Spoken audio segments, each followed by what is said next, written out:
خستنەوەی بزوتنەوەی گۆڕان ڕاچیە؟ بەڵێ ئێمە ئێستا لەبەردەمی ئەوان کە ئیتر بە شێوەی چەندمانی ڕابردوو بە شێوەی ساڵی ڕابردوو ئێمە ناتوانین ئیدارەی بزوتنەوەی گۆڕان بکەین.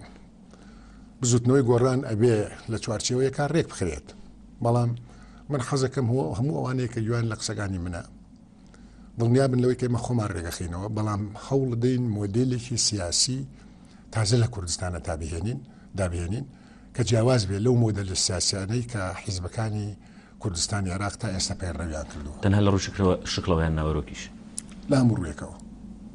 زۆر باشە. قسەیەکی لەسەرەوەی کە باڵباڵێن لەناو بزوتنەوەی گۆڕانە دروست بووە. ئێمە حیزبێکی عقایدی نین، حیزبێکی ئایدۆلۆژی نین، بێزگە لەوە ئێمە حیزبێکی ستالینی نین.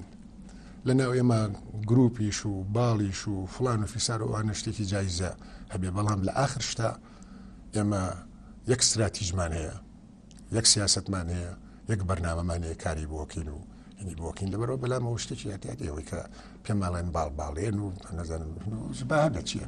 باشە، مۆڵەتەکەتان لە وەزارەتی ناوخۆ بۆ ئەوەی کە بە شێوەیەکی ڕسمی لە هەرێمی کوردستانە ئیش بکەن گەیشتۆتە شوێ؟ مۆڵەتەکەمان پێشکەش کردووە هەموو ئەو مەرجە قانونیانەیە کە بە جوورەی قانونی حزبە سیاسیەکانی کورد، حزبە سیاسیەکان و ڕێکخراوە سیاسیەکانی کوردستانی عێراق ویستویانە هەموویمان جێبەجێ کردو. ئێستا لە چاوەڕوانی ئەوان ئومێدمان وایە کە بە زووترین کات مۆڵەتی یاساییمان پێ بدەن. بەڕێز کاگەنشوان، دو پرسیاری ئەم ڕوبەڕووبوونەوەیم لەگەڵ تا بریتێنم پرسیاری کە بەڕێزت بەشێکی زۆری عمری خۆت یاخود تەمەنی خۆت لە بزوتنەوەی سیاسی کووردا بەسەر بردووە و دەست هەبوو لە دروستکردنی کۆمەڵە بزوتنەوەی سیاسیە. بەتایبەت ئەگەر لە ڕووی جیاوازیەوە ڕەنگە لە سەردەمێکە خەباتی شاخی، بەڵام ئەمجاران خەباتی مەدەنی و خەباتی دیموکراتی و لە شارایە، ئایندی بزوتنەوەکەتان، ئایندی بزوتنەوەی گۆڕان چۆن نبینی لە هەرێمی کوردستان؟ من ئایندەی گەنجەکانی وڵاتەکەم زۆر گەشە بینم، لەبەرەوە ئایندەی بزوتنەوەی گۆڕانی زۆر گەشە بینم.